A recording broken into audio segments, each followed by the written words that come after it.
कंजूस आदमी पर भोले बाबा का कर्जा। 2D एनिमेशन के लिए एक हास्यपूर्ण और प्रेरणादायक कहानी।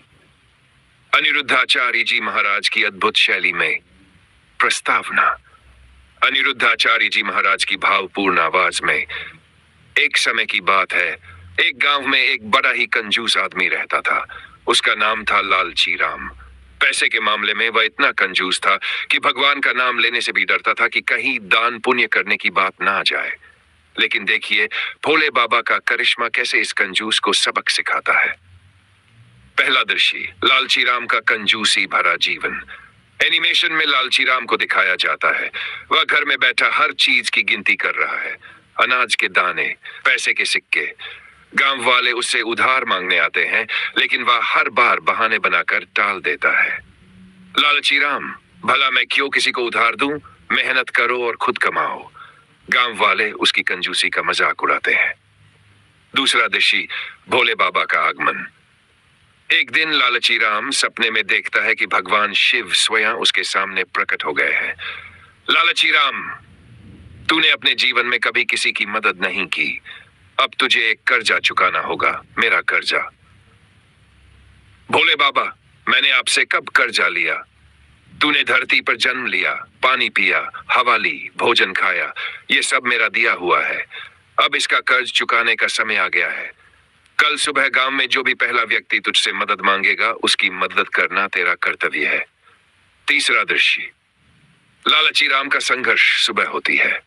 लालची राम अपने दरवाजे पर ताला लगाकर सोचता है कि कोई उससे मदद न मांग ले, लेकिन तभी एक गरीब वृद्ध महिला आती है।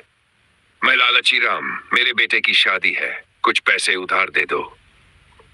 अरे नहीं, ये तो वही कर्जा है जो भोले बाबा ने कहा था। अब क्या करूं? चौथा दृश्य, चमत्कार। लालची राम मजबूरी में महिला को कुछ पैसे दे देता है। तुम्हारा भला हो, भोले बाबा तुम्हें आशीर्वाद देंगे। जैसे ही महिला जाती है, लालची राम का खजाना 2 गुना हो जाता है। लालची राम, ये क्या चमत्कार है? तभी भोले बाबा की आवाज गूंजती है, लालची राम, जब तू दूसरों की मदद करेगा, तब तेरा धन और बढ़ेगा। ये कंजूसी छोड़ और दान पुण्य कर। अंतिम दृश्य, लालची राम का बदला स्वभाव। अब लालची राम पूरी तरह बदल जाता है। वह गांव वालों की मदद करता है, गरीबों को भोजन देता है।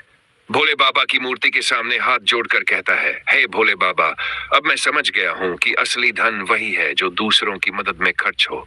गांव वाले खुश होकर जयकारा लगाते हैं, जय भोलेनाथ। अनिरुद्धाचार्य जी महाराज की भावपूर्ण आवाज में, देखो भाइयों, धन दौलत का कोई महत्व नहीं अगर वह दूसरों के काम ना आए। भोले बाबा ने जो संदेश दिया वही जीवन का सार है। दान करो, पुण्य कमाओ और खुश रहो।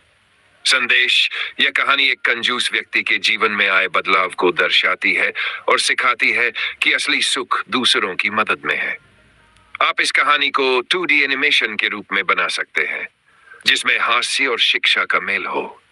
आपको इसे अनिरुद्धाचार्य जी महाराज की शैली में सुनाना हो तो वॉइस ओवर में भावपूर्ण और गहरी आवाज का उपयोग करें।